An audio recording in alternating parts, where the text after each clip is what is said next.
పేదలకు అండగా ఉండేందుకే కాంగ్రెస్ సర్కార్ సంక్షేమ పథకాల్ని అమలు చేస్తోందన్నారు మంత్రి కోమటిరెడ్డి వెంకటరెడ్డి. అందరికీ వైద్యం అందుబాటులో తెచ్చేందుకే ఆరోగ్యశ్రీని 10 లక్షలకు పెంచామన్నారు వెంకటరెడ్డి. సినీ కార్మికుల కష్టాల్ని తెలుసుకుంటానన్న మంత్రి కార్మికులకు 3 ఎకరాల్లో ఇల్లు కట్టిస్తామని చెప్పారు.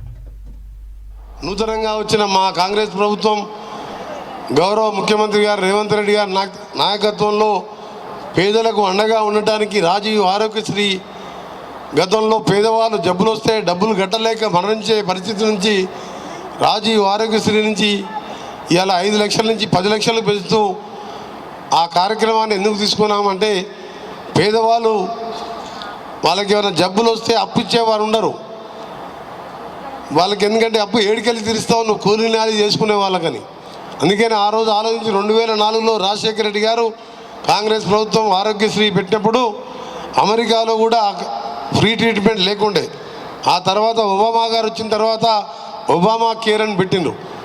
అందుకనే మా ప్రభుత్వం పేదల పట్ల, ఆరోగ్యం పట్ల, ప్రాథమిక విద్య పట్ల కూడా శ్రద్ధ తీసుకుంటుంటూ ప్రజలందరినీ కూడా కలుస్తూ ఉంటూ ప్రజా ప్రభుత్వం ఏర్పాటైంది.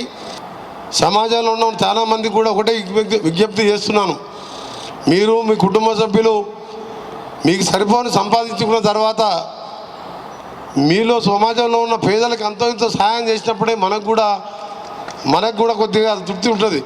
నీ సంపాదనకు అర్థం ఉంటుంది.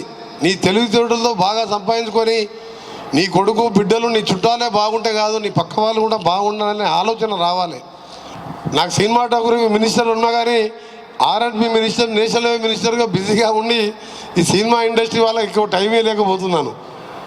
తప్పకుండా వాళ్ళకు కూడా ఇండస్ట్రీలో ఉన్న కార్మికుల కోసం ఏం చేయాలని ఒక ప్లాన్ చేసి మా దగ్గర ఉన్న స్థలంలో 3.5 ఎకరాలకు నానగ్రామ్ కూడా ప్రైమ్ స్థలం ఉన్నది. గతంలో మిస్యూజ్ అయితే దాన్ని రిజిస్ట్రేషన్లను ఆపించి అక్కడ పేద ఆర్టిస్టులకు ఇల్లు కట్టించే ఫ్లాట్స్ నానగ్రామ్ కూడా అంటే చాలా ఒక్కొక్క ఫ్లాట్ 2 కోట్లు ఉంటుంది.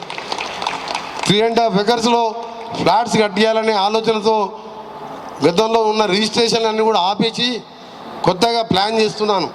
ఎందుకంటే మినిస్టర్గా ఏ బాధ్యత ఉన్నా ప్రతి పేదవానికి చెందాలి కాబట్టి.